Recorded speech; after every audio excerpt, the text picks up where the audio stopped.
Hello, my name is Nico Marquillo and I'm the owner of Black Diamond Detailing LLC in Wellington, Colorado. Today we are working on this 2019 Tesla Model S that has fallen victim to the classic touch car wash. We've got a lot of work ahead of us, so let's go ahead and get started.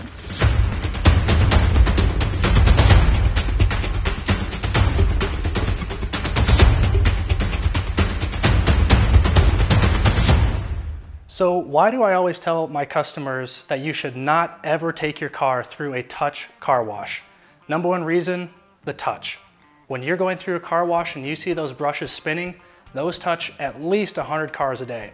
And every single one of those cars that comes through there is picking up all that dirt and all those rocks and sand and scratching up your paint. It's essentially taking a piece of soft sandpaper and wiping it across your clear coat. Something that makes it better when you bring it to an actual detailer like myself is we're going to do a very thorough pre-rinse, a pre-soak, which a lot of those contaminants on top of the paint are actually going to fall off before we even pressure wash it and touch the paint. And we're also going to be using much less pressure and much more surfactants and lubricants on the actual painted surface compared to a touch car wash. A lot of times when you take your vehicle through those touch car washes, you'll see the options for a basic wash or a more in-depth wash or the supreme wash. And typically with those supreme washes that you're paying 20 bucks for, you're going to end up with a sealant on your vehicle that realistically only lasts a couple weeks or until you get the vehicle washed again.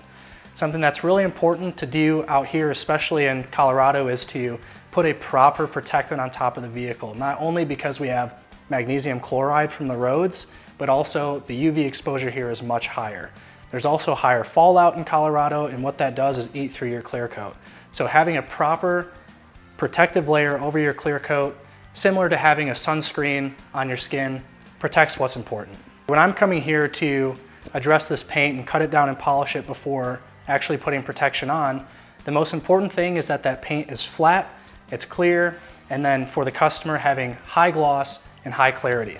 So in order to do that, we have to choose the best pad and polish combination, one that's going to leave the most amount of clear coat possible and what's going to produce the best results for the customer as possible.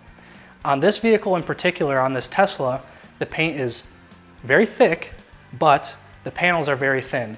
What happens with that is when you're trying to polish the vehicle, the panel flexes. So if you're trying to cut a flat surface, but your panel is flexing underneath, it's much more difficult to get a proper cut. So you have to cut with something a little bit more aggressive, so you don't have to spend as much time on that panel or create as much heat, which can damage the clear coat.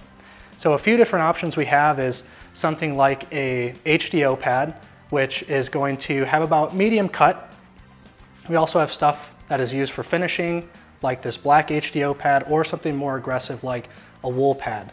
The wool pad has much longer nap and higher fiber, so it's going to cut and pull away pieces of the clear coat a little bit better. Another thing that's important is choosing the right compound for the job.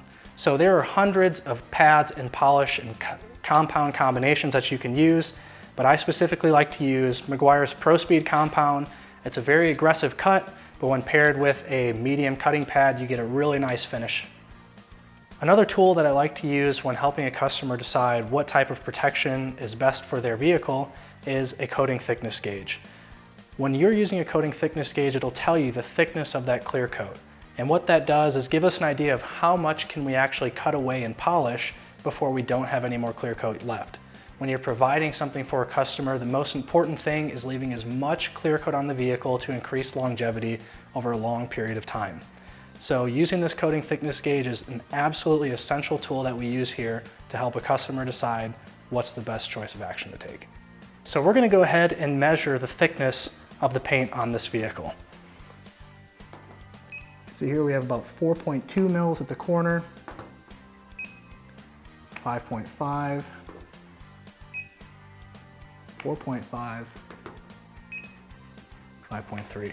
So you can see we have a small range on here between 4.5 and 5.5, and that's a pretty good clear coat thickness to work with. We can cut a lot of stuff out of this paint, but it is important to make sure you go around the entire vehicle, check multiple areas with a coating thickness gauge to make sure you're not running into areas that may have been reworked, repainted, have Bondo or bodywork on there, so you don't risk or run the risk of damaging the clear coat. To wrap up on this 2019 Tesla, we're going to go ahead and apply a ceramic glass coating.